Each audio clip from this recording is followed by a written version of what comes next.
Hello, my name is Sherry Phillips, and I'm a physician assistant at the Cedars-Sinai Spine Center.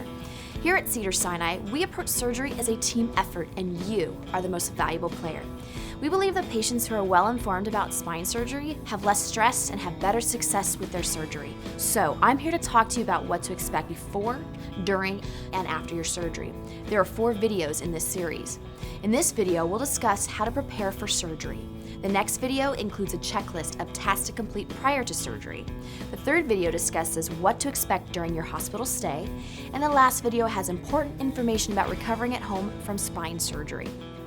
Before diving in, I want to emphasize that having open communication with your surgeon and other healthcare providers will greatly benefit you during this process. Remember, you're the most valuable player, and the staff at Cedars-Sinai is here for you. So please don't hesitate to ask even the most basic questions. On that note, you should have a clear understanding of the goal of your surgery. While this may seem basic, it's the initial step to a smooth recovery. Keep in mind, if anything you hear during this video contradicts directions given by your surgeon, please follow your surgeon's specific guidelines. While no procedure can guarantee 100% success or be completely risk-free, our goal is to pave the way for your full recovery. So, let's get started. I'm going to start with some basic guidelines that will help prepare your body for surgery. The preoperative period can be very stressful, and for some patients, the use of alcohol, tobacco, drugs, medication, or even food to ease pain or discomfort has the potential to negatively affect the outcome of your surgery. Number 1, if you do smoke, it's very important that you stop smoking tobacco as well as using any smokeless tobacco products at least 1 month prior to surgery. In fact, quitting smoking is one of the most important take-home messages from this video.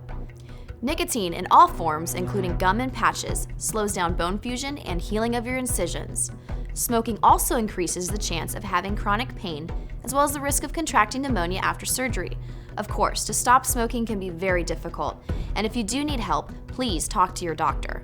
The American Lung Association has programs to help you quit as well.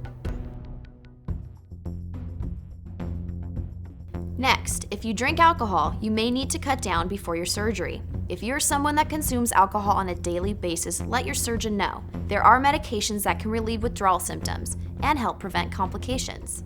Alcohol withdrawal can be serious. Patients can experience seizures or even risk of death if they go into acute withdrawal.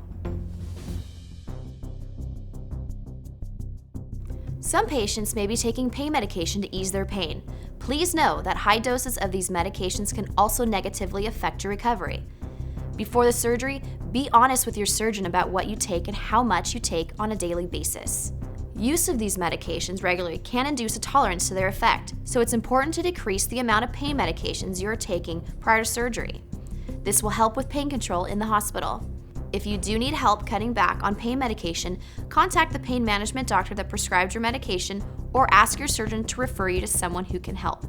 Your surgeon can also refer you to a pain rehabilitation program at Cedars-Sinai. For medications that are taken regularly for conditions like diabetes or heart disease, please discuss with your primary care doctor and surgeon on managing these medications prior to your surgery. Also, certain medications including aspirin, vitamin E, anti-inflammatories, and anticoagulants can cause increased bleeding during surgery, and you will need to stop these 7 to 10 days prior to surgery. Please check with your surgeon, internist, and/or cardiologist for a complete list of what to stop and when. For your own safety, remember it's important for your surgeon to be informed about everything you're taking, including herbal supplements and vitamins. These too can also increase bleeding.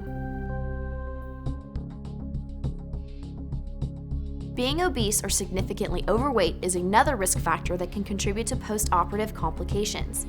If you fall into this category, it would be wise to seek professional help from a doctor or dietitian before having your operation.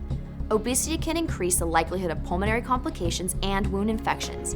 It can also cause surgeries to become technically more difficult. Okay, let's do a quick review. Smoking, alcohol, and pain medications can cause perioperative surgical complications. If obese, lose weight prior to your procedure. Also, you should know which medications to stop before surgery. And please, remember, always ask your surgeon or healthcare provider if you have any questions. For a checklist of important tasks to complete prior to surgery, please watch the next video in this series.